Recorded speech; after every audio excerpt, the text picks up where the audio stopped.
Eto, nagsalita na po ang ating mahal na Pangulong Bongbong Marcos tungkol po dyan sa NCAP kasi mukhang maraming nagre-reklamong motorista tungkol dyan sa No Contact Apprehension Program ng MMDA.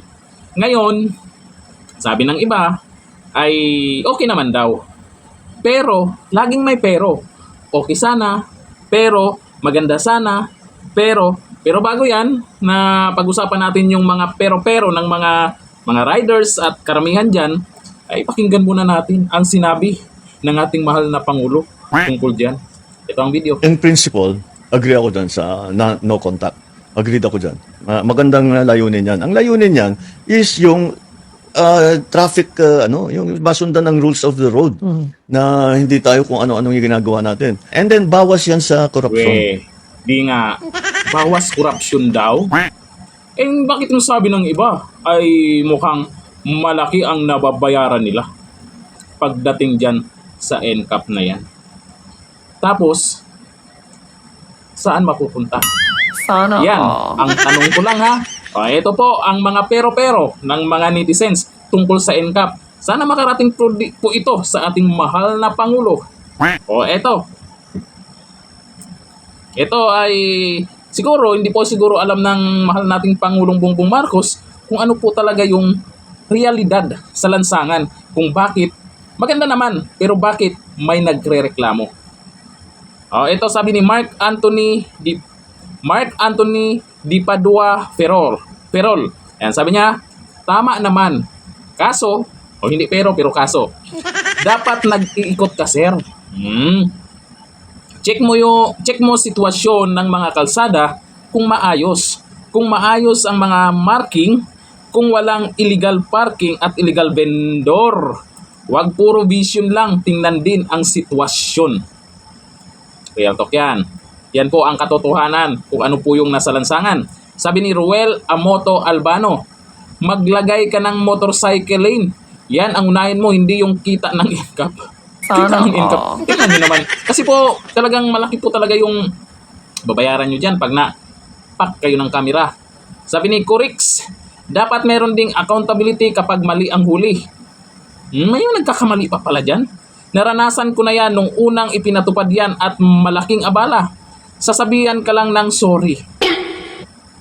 Dapat may penalties din. Hindi porket ay perfecto na, marami kayong pwedeng ipalusot kapag nangyari yan. Pwede yung sabihin may glitch o kaya naman na-hack. Tingnan nyo naman na maganda pero maraming nagre-reklamo. Kumbaga kulang. Dapat maayos muna yung kalsada. Sabi ni Motobots, ito ha, kalokohan ng gobyerno. Kalokohan daw. Imbis na lagyan ng timer yung mga traffic lights, ito po yung maraming nagre-reklamo tungkol dyan ha.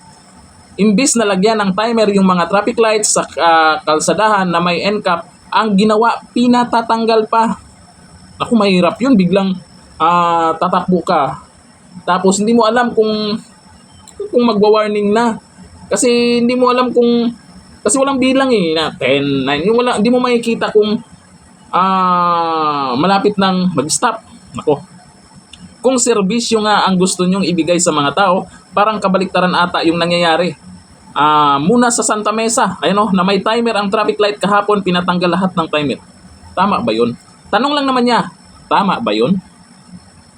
Naku po, siyempre kung magkamali ka, dire-diretso ka, kasi siyempre may stoplight, biglang nagdilaw, lumagpas ka sa linya, nag-warning na, anong gagawin mo? Pag nagdilaw yun, diretso, tula yun. Naku, pag lumagpas ka sa linya, lagot na. Pwede bang wala. Diskarte nila yun. Bakit tinanggal? May dahilan siguro sila, no? Bakit tinanggal yung timer? Sabi ni Galing Efren, okay naman sinasabi mo kung may sarili kang mundo. Grabe naman to. Sabi ni Reynel Estos Esma, magandang layunin dyan kasi mabilis makalikom ng Sana all. Yan po yung sinasabi ng iba na malaki daw yung nababayaran nila. Nako. Bakit kung wala bang NCAP, maliit lang ba binabayaran nyo?